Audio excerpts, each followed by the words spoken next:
So Al, there's I'm always curious to understand from you when you get out there and you're flying Parawings, what are the things that you feel can still be improved, and what are the things that you're not enjoying in Parawing? You're like, I want to fix that. Yeah, for sure we can still play with the concepts. One concept for sure which is missing is some link between double skins and single skins, which we are already trying and testing. And I think we'll bring this sweet point from both worlds, like some hybrid design.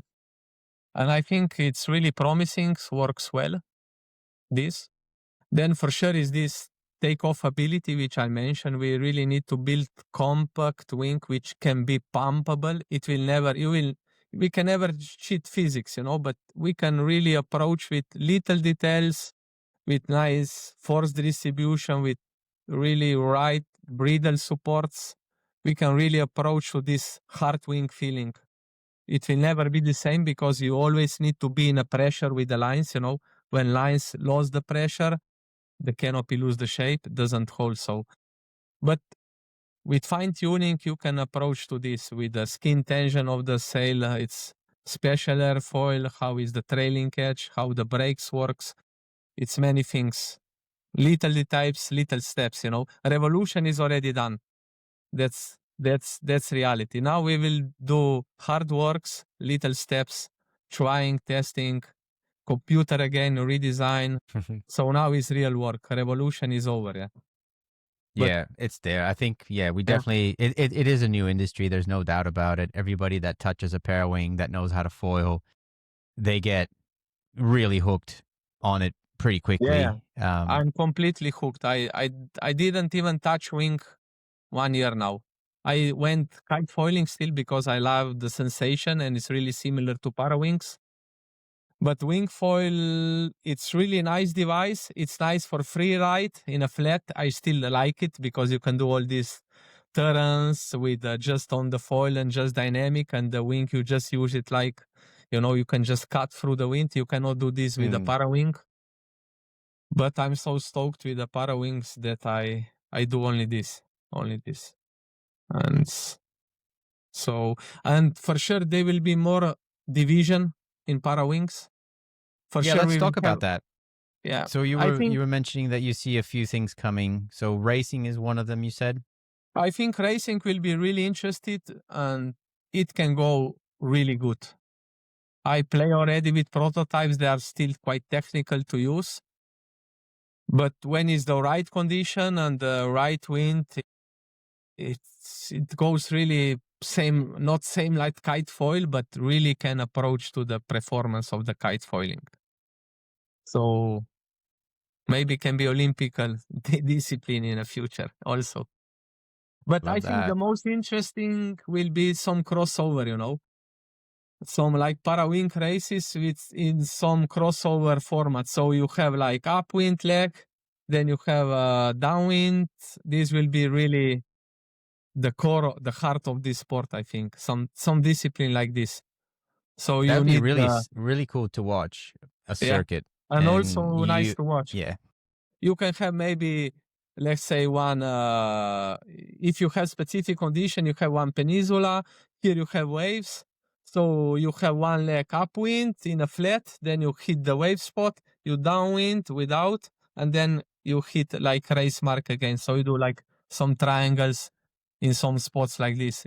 I have many opportunities for this sport, but for sure it will go to, let's say, for race division, to some free ride, to what we have this downwind and really pure downwind. So we will have for sure in the future, I think we'll have like at least 3-4 models in Parawings.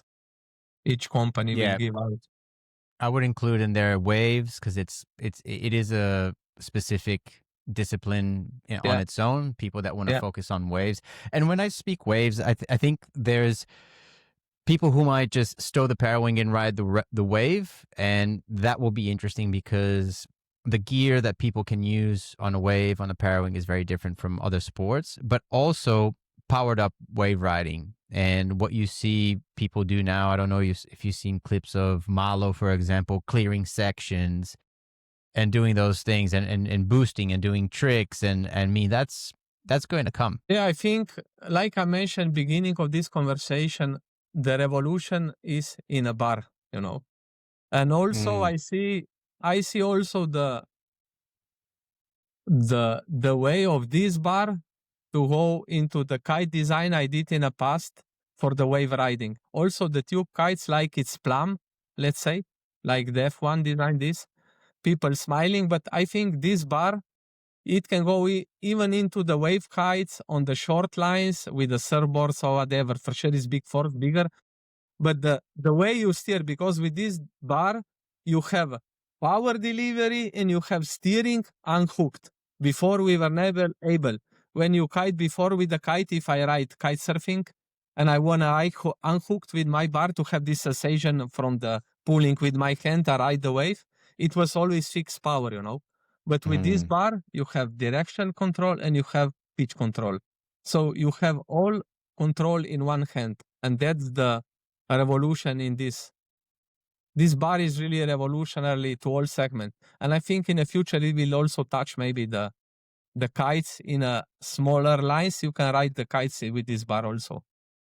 So I think will be some really crossovering or all discipline in the future, I guess. That's my view. Yeah, and I've mentioned to a few people that I feel that parawinging will bring people into kiting, which was the first kind of revolution, and then we went to winging, and people now being exposed to lines for the first time and getting rid of, that fear of lines. All of a sudden, once they know how to parawing, they'll be like, "Oh, what if we put 50-meter lines on this?" And you're like, well, that's a kite, my friend. I think maybe the first step will be maybe 4, 5, 6 meter height, which will be the, let's say, the level between parawing and the kite. It will be so you have the little less steerability like with the parawing, but you are closer with pulling to the kites. So I think the field is really open with this bar solution now. So let's see what the time will bring. It's all in Do you feel that there's... Sorry, go ahead. I said it's all in a people imagination and skill and ability, It's no limits. Yeah. Do you feel there's much improvement to be had in the materials, like we saw in winging, for example? Alula was something that revolutionized how wing canopy was created, and the tension in that canopy and everything. Do you feel that there's something that we can still find in parawings that we haven't explored? The good thing about parawings is they are really small surfaces. With in other words, if I use expensive material, overall price will not drastically kick up. With the paragliders, we use like 50 square meters of material, So if my price of material is double, then the price of paraglider is really jump to infinity. So with parawings, I think we can use quite expensive material and still to reasonable. The product final price can be reasonable. But mainly, the weight of the material is important. The next thing is durability. It's really important but durability again is connected into the condition you use the parawing and how it's designed. If your parawing is, let's say, not shaped well, so the tensions are not good, so you have constant fluttering. The fluttering kills material really, really fast. So if you have like all the time, this is really afterburner to kill the material. So if your tensions are really well, so the wing is compact, doesn't flatter, for sure it will leave more than the wing which all the time is like doing. Yeah. So this is one. And I think the special material can be developed for the parawing with really important is the water repellency, It's how the water goes when it falls to the water. So anyway, you notice this, when you have nice parawing, a new parawing, it really drops water down fast. Then after maybe 20 hours or more already start to more tend to stick to the surface because your coating, because you constantly, you packing, you opening. Also the load on the surface on parawing is quite high because we ride small surfaces.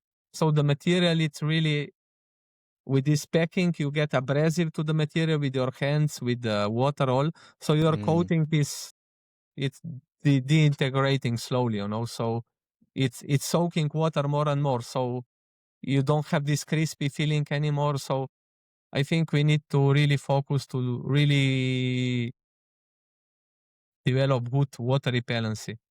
This is the main challenge. And when the market will be interesting and big enough, also the material producers will focus on this matter more. And I think here is we can improve.